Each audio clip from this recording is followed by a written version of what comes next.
Okay, so picture this. It is the morning of January 9, 2008.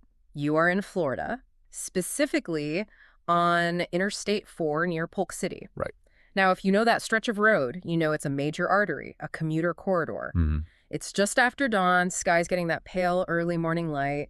You're in your car, maybe you got your coffee, radio's on, probably checking the traffic, ironically enough. Right. Traffic is heavy because it's always heavy, but it's moving. It is the absolute definition of a routine morning. And we love routine. Routine feels safe. It feels like the system is working exactly as it should. Exactly, you're on autopilot, but then in a matter of seconds, I mean, literally less time than it takes to check your rearview mirror, the world just disappears. And it wasn't just a little mist or, some patchy fog. We are talking about a very specific, terrifying phenomenon. The source material calls it superfog. Superfog. It's this dense, suffocating mix of smoke from a nearby prescribed burn and heavy morning moisture. And it didn't just drift in, it settled over the highway like a blanket. And visibility didn't just get bad. It didn't go down to 100 yards or 50 yards. No. It dropped to essentially zero. Imagine driving at 70 miles per hour and suddenly someone tapes a piece of white paper over your windshield. Which turns a highway into a trap. At that speed, by the time your brain even registers the whiteout, you have already traveled the length of a football field. You can't see the car in front of you until you are literally inside its trunk. The result was horrific. We're talking about a massive chain reaction crash. Nearly 70 vehicles. 70. Cars, semi-trucks, tankers, all slamming into one another in this blinding whiteout. 5 people were killed. Dozens were injured. The highway was shut down for hours. It looked like a war zone. It was total chaos. And remember, the smoke was still there. So when the emergency responders arrived, police, fire, EMS, the smoke and fog were so thick they couldn't even see the wreckage. Wow. They were walking blindly into a disaster zone, just listening to the sounds of crashing metal and screaming, but unable to orient themselves. Okay, here's where we need to pause and really look at what happened. Because usually, when we do a deep dive into a disaster like this, we are hunting for the villain. Right, the bad guy. We want the drunk driver, or the negligent manager, or the mechanic who forgot to tighten the lug nuts.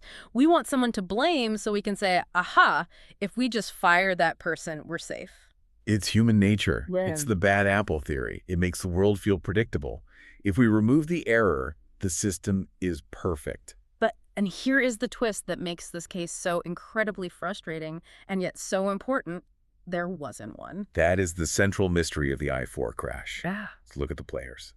The prescribed burn that caused all the smoke, it was fully permitted by the Division of Forestry. So legal, checked. Stamped. The weather. The National Weather Service and local meteorologists were watching the humidity and fog potential. They were doing their jobs. And the traffic. Transportation officials were monitoring the flow on cameras and sensors. And the responders. They arrived the second the 911 call started coming in. So wait, everyone did their job? Technologically and procedurally, yes. Everyone? Everyone, from the fire managers to the state troopers, operated exactly as they were trained to operate. They followed their checklists. Okay, let's unpack that, because that sounds impossible. If everyone is doing their job correctly and everyone is following the rules, how do we end up with 5 dead people and 70 wrecked cars? It's a paradox. It's what the source material calls a successful failure. A successful failure. That is a deeply unsettling phrase. It means the individual components succeeded. They performed their functions, but the system as a whole failed. And that brings us to the real topic of today's deep dive. This isn't really a story about fog or smoke. No. It's a story about public safety integration, or rather, the total lack of it. Public safety integration. I'll be honest, when I first read that, it sounded a little bit like corporate buzzword soup. Oh, I know. It sounds dry. It sounds bureaucratic. Yeah. But on I-4, that lack of integration was the difference between life and death. The argument in our sources is that doing your job simply isn't enough anymore. It's not enough. You can have a team of all-stars, but if they're playing different sports on the same field, you're going to lose. So let's dig into this successful failure idea. You mentioned the burn was permitted, so somebody knew smoke was coming. Right. The Division of Forestry knew. They issued the permit, they knew the location, the fuel load, the timing. The National Weather Service was watching humidity levels rise, the Highway Patrol was watching the road. The data points existed. But they were all existing in bubbles. Silos. That's the key term here. The information was there, but it didn't move. It was trapped. It didn't jump from the forestry permit to the highway patrol dashboard fast enough to say, hey, we have fire here and high humidity here. Maybe we should close the road before the smoke hits. It's like having the pieces of a puzzle, but everyone is holding one piece in a separate room. I have a blue piece. I have a corner piece. Great, but nobody can see the picture. Exactly. And this exposes the fundamental flaw in the old-school view of emergency response. For decades, we used to think of public safety like a relay race. The handoff model. Right. Think about a standard car accident. Yeah. Police arrive first. They secure the scene. They hand the baton to the fire department for extrication. Fire hands it to EMS for medical care. EMS to the hospital. It's linear. Step A, step B, step C. And that works great if you're dealing with, say, a fender bender on a sunny afternoon. The scene is static. You have time. Precisely. But modern emergencies, and certainly something like the I-4 disaster, don't happen in neat stages. They happen all at once. It's simultaneous. It's a collision of needs. You have a security threat, a fire hazard, a medical crisis, and a traffic nightmare all occurring at the exact same second. You can't wait for the baton pass. If you wait for the baton pass in zero visibility, while cars are still piling up, people die. Exactly. Once that visibility dropped, the system needed to act as a single organism, not a series of departments waiting for their turn. So this brings us back to that term, public safety integration. If it's not just a buzzword, what is it actually asking people to do? Well, it's more than just being friendly. The definition is surprisingly practical. Public safety integration means understanding how your roles, your decisions, and your information fit together with everyone else's before something goes wrong. That before part seems like the heavy lifter there. It's everything. It's shifting from parallel play, like toddlers playing next to each other but not with each other, to coordinated action. Right. It means a fire chief making a decision, knowing exactly how that impacts what police need to do, and knowing how that impacts the traffic diversion 10 miles back. But let me play devil's advocate. Does integration just mean everybody does everything? Do we have firefighters writing speeding tickets? No, and that is the #1 fear agencies have. They think, stay out of my lane. The source material actually uses the concept of lanes to clarify this. Integration doesn't mean erasing the lanes. So you keep your specialty. You have to. You absolutely want a paramedic treating your injury, not a meteorologist. But integration means stripping away the walls between the lanes. You keep the lanes, but you remove the barriers. Okay, so you can see what's happening in the lane next to you. And you can signal across. Exactly. And there's another lane the source mentions that I think gets ignored constantly. Which one is that? The community. This is a huge insight. The system isn't just people in uniforms. Think about I-4 again. Who was on the scene first? Who was there at second zero? The drivers, the victims. Exactly, the civilians. They are the true first responders. They are pulling people out of cars. They are warning others. A truly integrated system recognizes the public as a functioning part of the response, not just a passive audience. That's a really empowering shift. Instead of stand back and wait, it's you are part of the web. Right. But let's clear up a massive confusion, because I guarantee there's a city manager listening who's thinking, integration. Great. Let's merge the police and fire departments into one giant agency and save $1 million. Yes. The budget cut disguises innovation. Efficiency. Exactly. The source is very clear. Do not confuse integration with consolidation. They are not the same thing. Not at all. In fact, they are often opposites in effect. And the source has this fantastic analogy for it. The food festival. I loved this part. It made it click for me immediately. Go for it. Walk us through it. Okay, so you're at a food festival. You've got a taco truck, a BBQ smoker, and a dessert stand. In an integrated festival, the taco guy makes tacos. The BBQ guy makes brisket. Right. They stick to their craft. But they share the same map. They use the same ticket system. The signs clearly show me how to get from tacos to dessert. If the taco line gets too long, maybe the BBQ guy sends over some napkins. They are distinct, but connected. So for you, the customer, the experience is seamless. You get the best taco and the best brisket. Exactly. Now, consolidation. That's the nightmare version. That's where you shove all those vendors into one single kitchen. You force them to use one menu. You have one manager telling the sushi chef to start making spaghetti because that's what's cheapest tonight. And the spaghetti is terrible. The sushi chef quits, and the customer leaves unhappy. Right. You lose the specialized skills. The I-4 crash didn't need one super boss telling everyone what to do. It needed a shared nervous system. It needed the taco stand, the fire department, to be able to radio the BBQ stand, the highway patrol, and say, hey, Trouble is coming. Adjust your flow. That is such a crucial distinction. Consolidation strips away strength. Integration coordinates it. Spot on. This leads us to a visual from the source that I found really helpful. Figure 3.1, the spiderweb. It's a powerful image. So why a spiderweb? Well, think about the physics of it. Take a single strand of spider silk. On its own, it's flimsy. You can snap it. But when you weave those strands together, the tensile strength goes through the roof. It can catch a fly at high speed. It distributes the shock. So the argument is that our emergency systems are often just hanging by single threads. Exactly. And when a massive pressure event like I-4 hits, single threads snap. The source breaks this web down into 4 specific strands that need to be woven together. Okay, let's run through them. This is the how-to part. First, you have cross-scale coordination. It's expanding outward horizontally. It's the local police in Polk City talking to the state troopers, talking to the feds. Which mattered on I-4 because the fog doesn't stop at the county line. The fog doesn't care where the city limit sign is. The second strand is vertical integration. This one is huge, and I think it's where most organizations fail. The up and down connection. Yes, connecting the top brass, the commanders, the strategists with the front line, the people with boots on the ground. I want to pause on this one, vertical integration, because the I-4 crash gives us a haunting example of why this matters. It does. Think about the conditions on the ground that morning. 0 visibility. Fire.